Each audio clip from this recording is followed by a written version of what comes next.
بسم اللہ الرحمن الرحیم الحمدللہ رب العالمین والصلاة والسلام علی سیدنا محمد وعلی آلہ وصحبہ اجمعین۔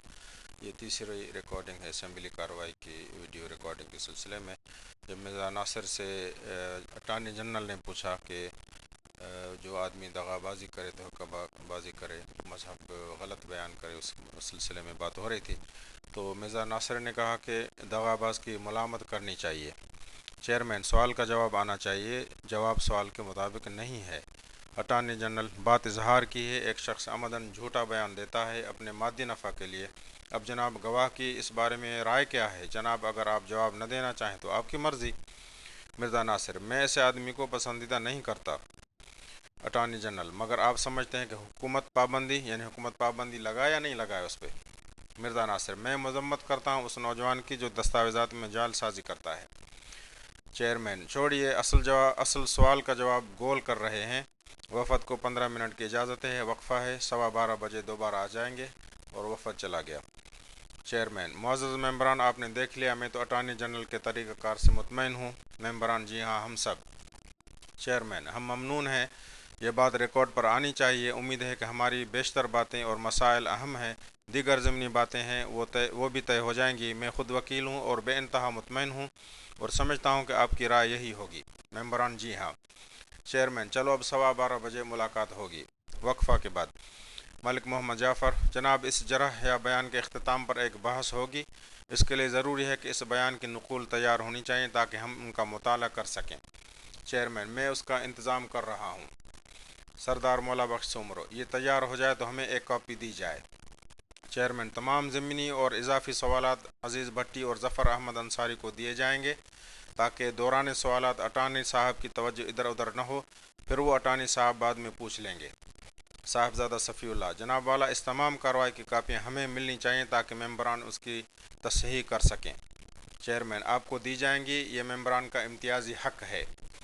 وفد کو بلا لیں۔ پروفیسر غفور احمد: اجلاس کے اوقات کیا ہوں گی؟ چیئرمین: ہم دوپہر 1:30 بجے تک بیٹھیں گے، صبح 10:30 بجے سے 11:30 بجے تک، پھر 12:30 سے 1:30 بجے تک، پھر شام کو 6 سے 7:15 بجے تک، اور پھر 8 بجے رات سے 9 یا 9:30 بجے تک۔ ہال میں وفد داخل ہوا۔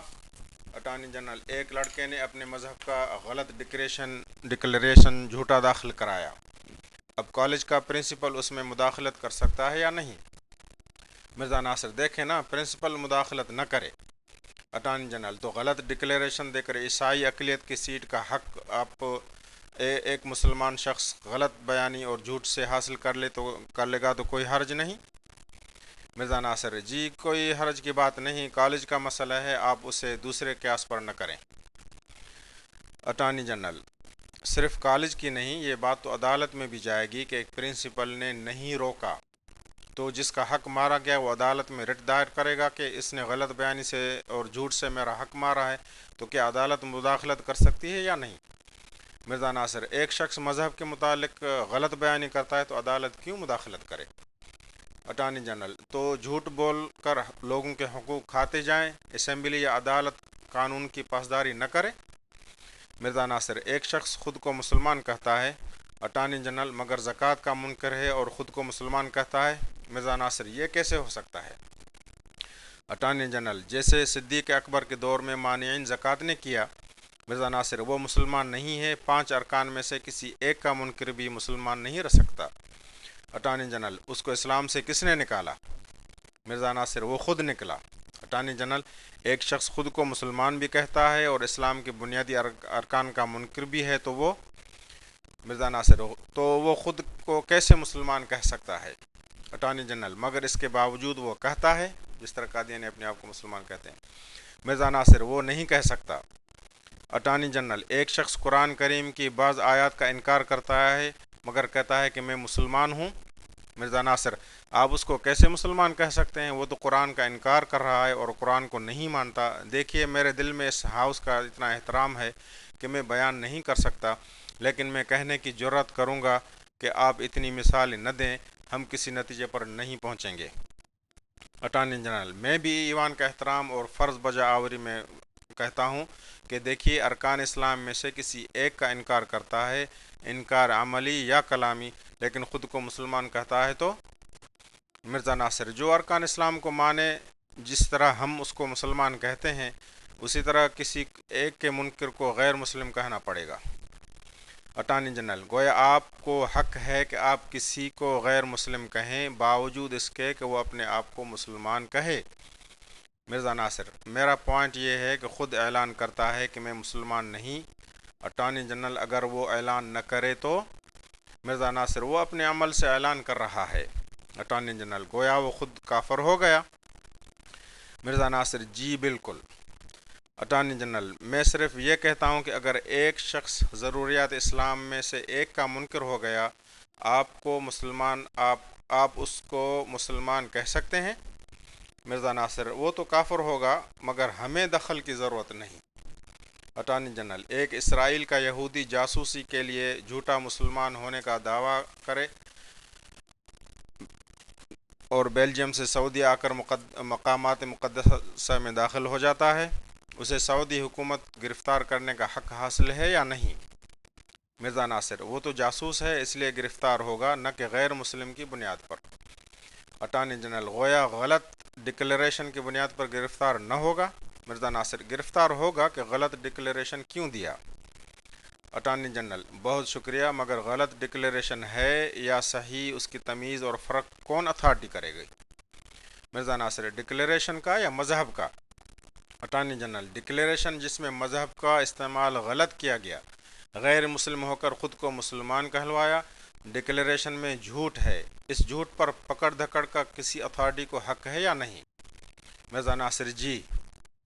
اٹارنی جنرل: ایک شخص سعودی عرب جاتا ہے اور وہ دراصل یہودی یا عیسائی ہے، اسے معلوم ہے کہ مکہ مدینہ سوائے مسلمان کے کوئی نہیں جا سکتا، وہ ان کو دیکھنے کا شوق ہے، غلط ڈکلیریشن دے کر جاتا ہے، معلوم ہونے پر گرفتار کر لیں تو وہ کہے کہ جناب مذہبی آزادی ہے، جو میں نے کہا کہ اس میں دخل نہ دیں، تو اس کا یہ بہانہ عذر درست ہوگا؟ مرزا ناصر: اس کی نیت دیکھیں گے۔ اٹارنی جنرل: ویسے ظاہری طور پر؟ مرزا ناصر: مجرم ہے۔ اٹارنی جنرل: شکریہ۔ ایک شخص یہودی ہو کر مسلمان کہلایا تو مجرم، اسی کے لیے غلط ڈکلیریشن دیا، اب وہ یہ نہیں کہہ سکتا کہ میری آزادی سلب کر لی گئی۔ مرزا ناصر: جی نہیں کہہ سکتا۔ اٹارنی جنرل: اتھارٹی یا کورٹ مداخلت کر سکتی ہے؟ مرزا ناصر: جی کر سکتی ہے۔ اٹارنی جنرل: دیکھیے، مذہبی آزادی کی طرح آئین میں ہر شخص کو بنیادی حق حاصل ہے کہ وہ دفعہ نمبر 18 کے تحت تجارت کر سکتا ہے، تجارت، کاروبار، بزنس کی ہر شخص کو اجازت ہے۔ مرزا ناصر: اجازت ہے۔ اٹارنی جنرل: مگر کیا مطلق اجازت ہے یا قیود و شرائط ہیں؟ مرزا ناصر: مطلق اجازت ہے۔ اٹارنی جنرل: چرس، اسمگلنگ، ہر چیز کی اجازت ہے، اس لیے کہ جو یہ کام کرے گا وہ کہے گا کہ یہ تجارت ہے اور تجارت کی آزادی بنیادی حق ہے۔ مرزا ناصر: نہیں، ان کی اجازت نہیں۔ اٹارنی جنرل: تو کاروبار کی ان قیود کے ساتھ اگر کوئی قانون مقرر کرے، ہر شہری کو حق حاصل ہوگا کہ وہ کسی جائز پیشہ یا کام اختیار کرے یا کوئی مجاز تجارت یا بزنس کرے، یہ دفعہ نمبر 18 ہوا۔ مرزا ناصر: شرائط و قیود ہوں گی۔ اٹارنی جنرل: تو بنیادی حقوق پابندیوں سے مشروط ہیں، کچھ حدود ہیں، وہ مطلق العنان نہیں؟ مرزا ناصر: جی نہیں۔ اٹارنی جنرل: ہر آدمی ڈاکٹری پریکٹس وکالت نہیں کر سکتا، حالانکہ یہ بھی کاروبار ہے، مگر شرائط ہیں۔ مرزا ناصر: ان چھوٹی باتوں میں نہ الجھیں، چلیے۔ اٹارنی جنرل: کاروبار کی اجازت ہے، صابن بنانا لیور برادرز والے بناتے ہیں، میں اپنی کمپنی کا نام لیور برادر رکھوں، وہی لیبل چھاپ لوں، ان جیسا صابن کا رنگ اختیار کروں، تو کیا لیور برادرز کو اعتراض نہ ہوگا؟ اگر ہوگا تو وہ مجاز اتھارٹی یا کورٹ میں جا سکتی ہے یا نہیں؟ مرزا ناصر: جا سکتی ہے، ان کو جانا چاہیے۔ اٹارنی جنرل: کورٹ شہادت لے کر مجھے روک سکتا ہے، میری پابندی لگا سکتا ہے، فرم کا نام تبدیل کرنا ہوگا، لیبل تبدیل کرنا ہوگا، تو تجارت کی آزادی ہے مگر قیود کے ساتھ۔ مرزا ناصر: آپ غلط، تنگ اور کیچڑ والے راستے پر چل پڑے ہیں۔ اٹارنی جنرل: میں صحیح راستے پر آ رہا ہوں۔ مرزا ناصر: مگر میں سیدھا آدمی ہوں، یہ مثالیں غیر متعلق ہیں۔ چیئرمین: یہ کام کمیشن کا ہے یا چیئرمین کا کہ وہ مثالوں کو غیر متعلق کہے یا متعلق؟ آپ سوالات کے جوابات دیں۔ مرزا ناصر: مگر غیر متعلق ہوں تو؟ چیئرمین: یہ ہم پر چھوڑ دیں، غیر متعلق ہوئے تو ہم اٹارنی کو روک دیں گے۔ اٹارنی جنرل، تو کاروبار پر حکومت کی شرائط و پابندیاں جائز اور قابل تسلیم ہیں یا نہ؟ مرزا ناصر: حکومت کی پابندی قابل تسلیم ہوگی، حکومت کی اطاعت ضروری ہے، باقی آئندہ۔